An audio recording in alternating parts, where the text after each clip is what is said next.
proper fraction is a fraction whose numerator is smaller than the denominator, ignoring negative signs. Here's some examples of proper fractions. Here, 1 is smaller than 2, 3 is smaller than 7, 157 is smaller than 1,000. Again, I don't even consider the negative signs. Don't even look at those. So if the top is smaller than the bottom, they're proper fractions. An improper fraction is a fraction that has been misbehaving lately. That's right, its behavior is totally improper. Just kidding. Here's the real definition. An improper fraction is a fraction whose numerator is greater than or equal in value to the denominator. Again, ignoring any negative signs. Here's some examples of improper fractions. As you can see that numerators are all larger than the denominators. So 7 is larger than 2, 5 is bigger than 4. Again, we're not even considering the negative whatsoever. 90 is larger than 83. They're all improper. Integers can be represented as improper fractions simply by placing a 1 in the denominator. So something like this 4 can really be 4 over 1. This is now an improper fraction. Negative 3 can be done likewise. And see, according to our definition, the numerator doesn't have to be just larger, it can actually be equal. So this technically is an improper fraction, 1 over 1.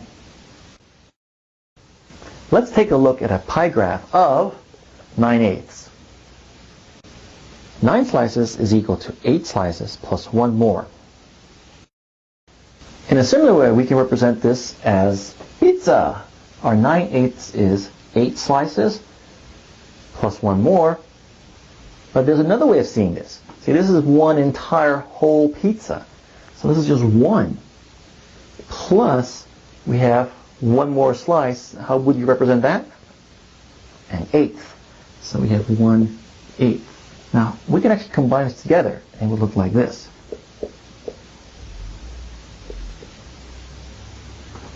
You would read this 1 and 1/8.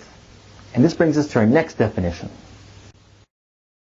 A mixed number is a compact form of expressing the sum of an integer and a proper, not improper fraction. It is just the integer followed by the proper fraction with no space or symbols between the numbers. When reading mixed numbers, always use the word "and" between the integer part and the fractional part. How would you read this? This is 2 and 3/5. Here we have negative 1 and 9/10. A complex fraction is a fraction with other fractions within it. These many fractions can appear in the numerator, denominator, or both. Now, a complex fraction is also known as a compound fraction. But I don't want to use that term because it can be confused with compound fracture. But according to some students, the fraction is actually more painful than the fracture. So let's stick with the complex fractions. Let's do some examples. Here's some examples of complex fractions. Notice on the first one here, I actually used the slanted fraction bar. In this case, we want to keep it nice and compact, and so that kind of looks kind of nice. And over here, we have a fraction divided by a fraction. And here we have an integer divided by a fraction. Again, slanted fraction bar is okay, or compact.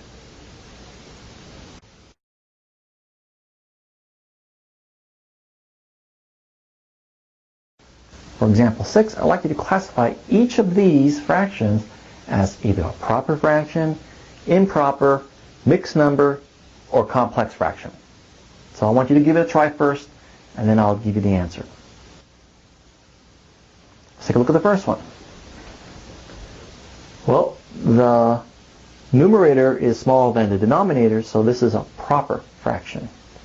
Here, fraction over something is kind of complicated. Well, it's a complex fraction.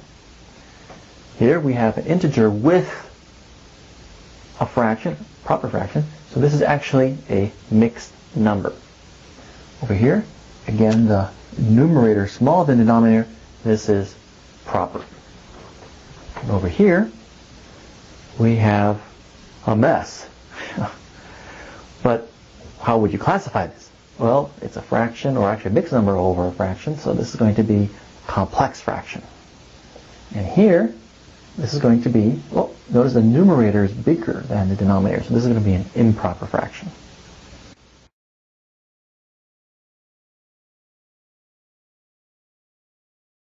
For exercise number 7, I'd like you to write down the improper and mixed number that's represented by the shaded regions right here in this figure right here. So give that a try. Well, let's see what's going on here. Well, this is cut into 4 parts, 1, 2, 3, 4. So is this, 1, 2, 3, 4. We have 4, 5, 6, 7. 7 shaded regions. So we have 7, but they were originally cut into 4 parts each. So our improper fraction is 7/4.